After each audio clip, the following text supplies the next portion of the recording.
नमस्कार। आज ग्लोबल हर्ष में बात करेंगे आईपीएल के बारे में। आईपीएल का सीजन इस बार का 28 मार्च से शुरू होने जा रहा है। और क्या आप जानते हैं कि 2026 में होने वाला आईपीएल अब तक का सबसे अलग और सबसे महंगा सीजन होने वाला है। मैदान पर छक्के चौके लगने से पहले ही कॉर्पोरेट बोर्डरूम्स में अरबों डॉलर के सौदे हो चुके हैं।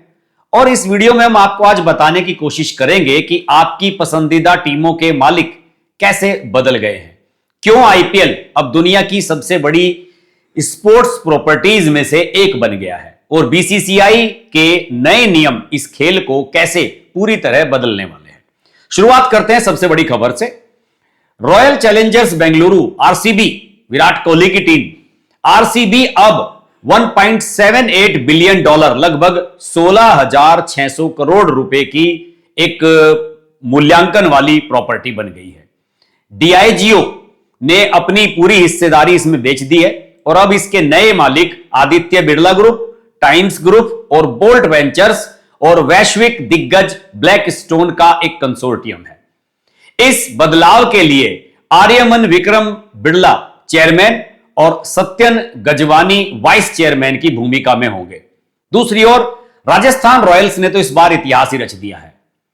अमेरिकी कारोबारी कुलसमानी ने के नेतृत्व में एक कंसोर्टियम ने इस टीम को 1.63 बिलियन डॉलर, लगभग 15,300 करोड़ में खरीदा है। इसमें वॉलमार्ट के उत्तराधिकारी रॉब वाल्टन और एनएफएल टीम डेट्रॉयट लायंस के मालिक हेम्प परिवार भी शामिल है। एनएफएल आप जानते होंगे, जो लीग होती है अमेरिका की एनएफएल, उसका जो टीम है डेट्रॉयट लायंस, उसके ही ये मालिक हैं। यह आईपीएल इतिहास का सबसे बड़ा मालिकाना हक ट्रांसफर है। हालांकि यह बदलाव 2026 सीजन के खत्म होने के बाद ही पूरी तरीके से प्रभावित होगा, लेकिन यह बदलाव हुए क्यों, यह जान लेना बहुत आवश्यक है।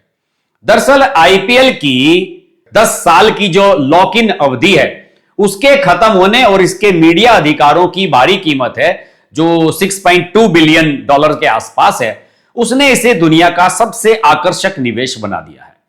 अब टीमों का प्रबंधन मनी बॉल स्टाइल के डेटा विश्लेषण और संस्थागत अनुशासन के साथ होगा।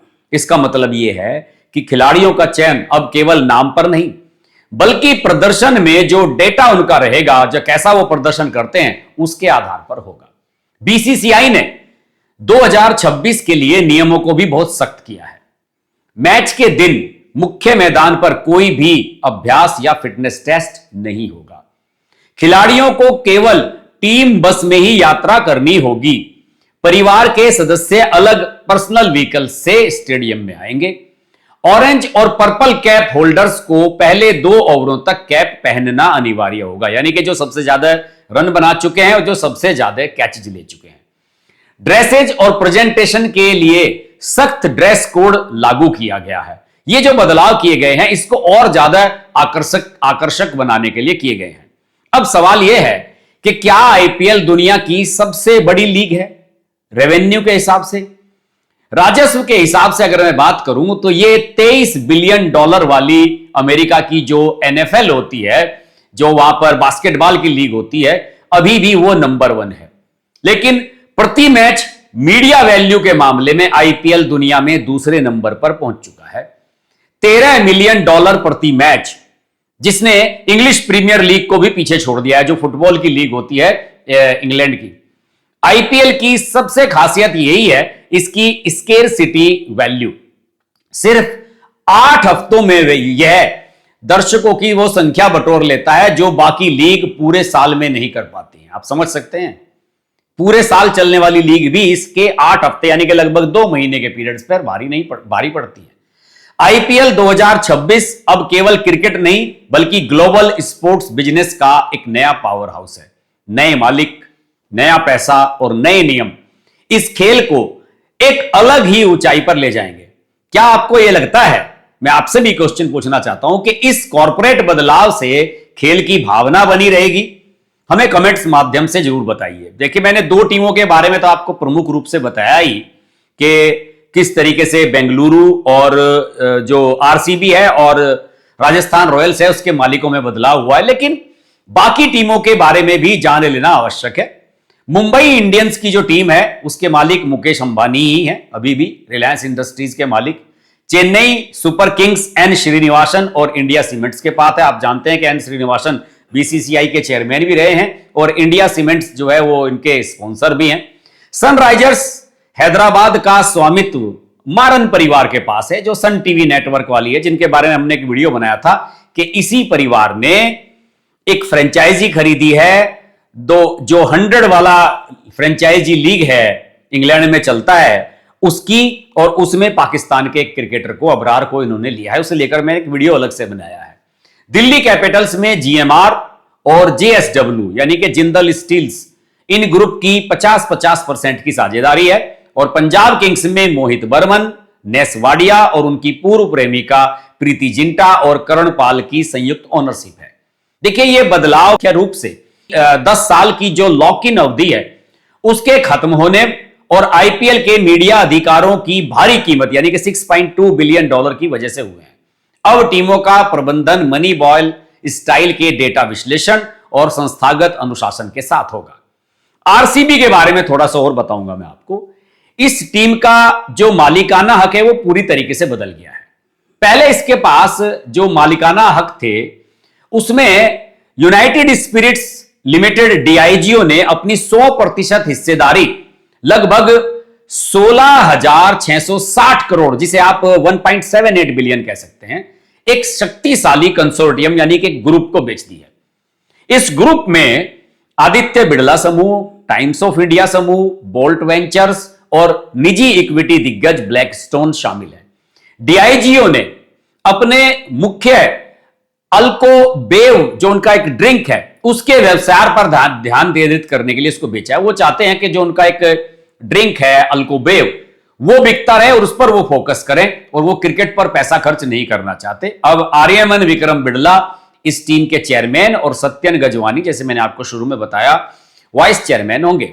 राजस्थान रॉयल्स के बारे में थोड़ा सा और बताता हूं। इस फ्रेंचाइजी को अमेरिकी तकनीकी उद्यमी कल सोमानी के नेतृत्व वाले कंसोर्टियम ने 15,240 करोड़ यानी कि 1.63 बिलियन में लिया है।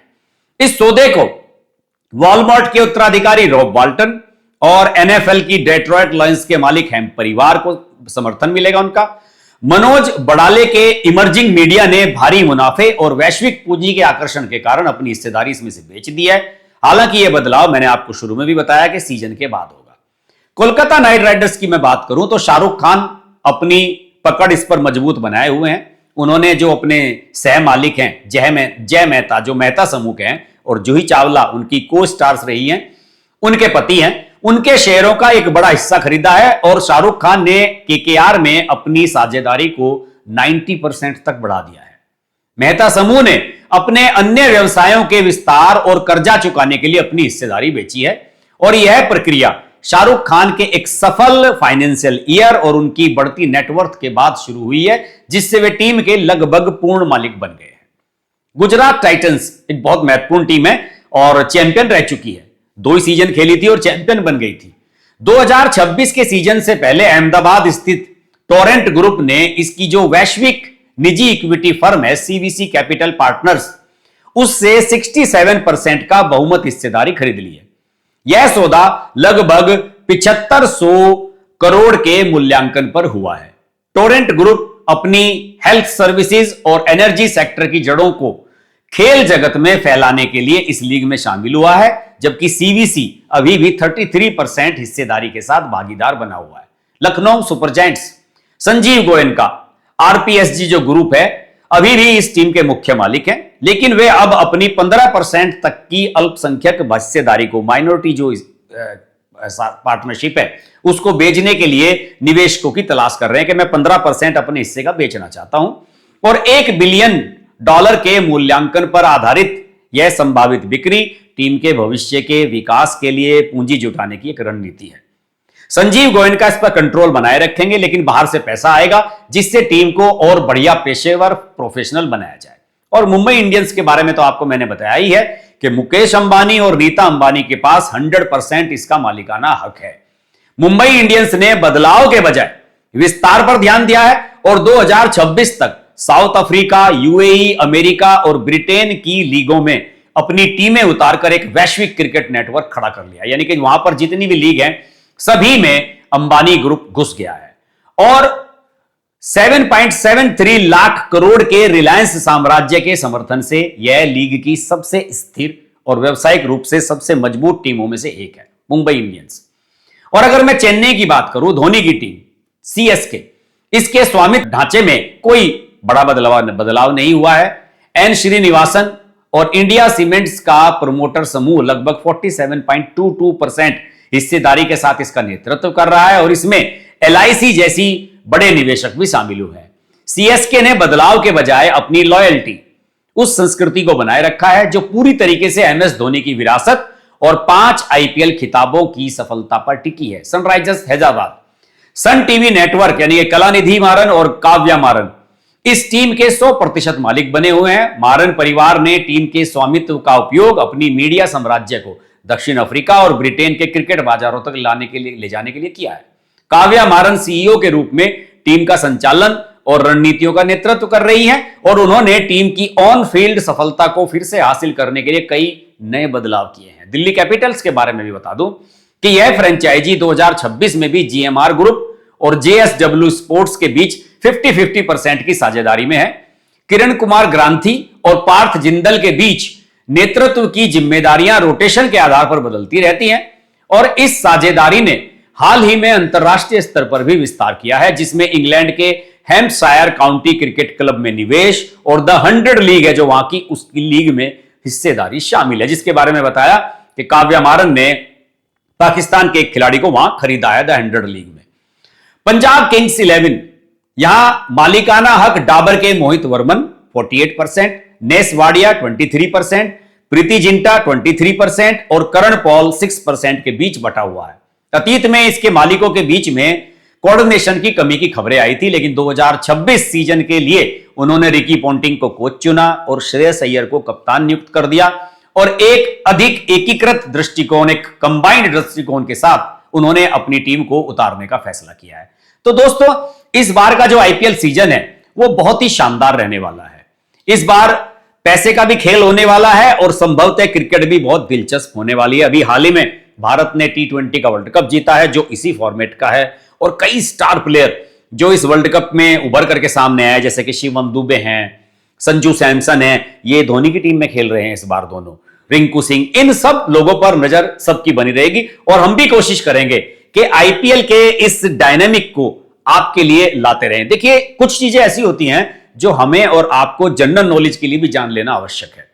केवल हम इसे ऐसे अवॉइड नहीं कर सकते कि यार एक क्रिकेट लीग ही तो है, इस पर इतना क्या बात करना, लेकिन नहीं, इसके डायनामिक्स को समझना आवश्यक है, इसके पीछे क्या इकोनॉमी है।